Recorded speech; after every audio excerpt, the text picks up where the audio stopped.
L'ovaire et l'utérus interviennent dans le fonctionnement cyclique de l'appareil génital féminin. Mais un autre organe joue un rôle essentiel dans ce fonctionnement. C'est une petite partie de la base du cerveau, appelée complexe hypothalamo-hypophysaire. Il est constitué de l'hypothalamus et de l'hypophyse. L'hypothalamus produit une hormone appelée GnRH, qui agit directement sur l'hypophyse. Cette dernière sécrète alors dans la circulation sanguine deux hormones appelées FSH et LH.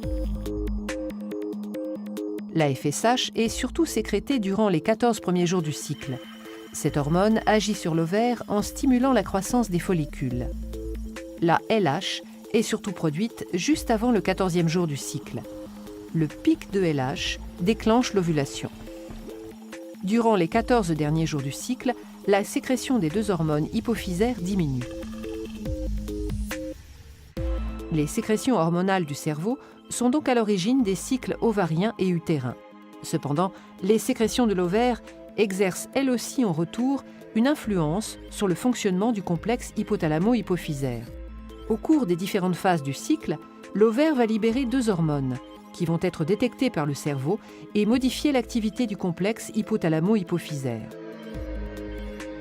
Durant les 13 premiers jours du cycle, la libération d'œstrogènes dans le sang par l'ovaire va être détectée par le cerveau. Il va limiter les sécrétions de FSH et de LH. On appelle ce phénomène un rétrocontrôle négatif exercé par l'ovaire sur le complexe hypothalamo-hypophysaire. Juste avant l'ovulation, la sécrétion d'œstrogènes par l'ovaire atteint son maximum. Sa concentration dans le sang est alors détectée par le cerveau qui va réagir d'une manière contraire à ce qu'il faisait jusque-là. La sécrétion de LH et de FSH va augmenter très rapidement. On appelle ce phénomène un rétrocontrôle positif exercé par l'ovaire sur le complexe hypothalamo-hypophysaire. Il est indispensable à l'ovulation qui a lieu le 14e jour.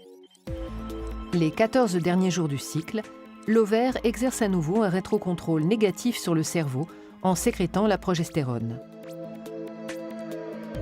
Le fonctionnement de l'ovaire, de l'utérus et du complexe hypothalamo-hypophysaire est donc cyclique chez les femmes à partir de la puberté et jusqu'à la ménopause.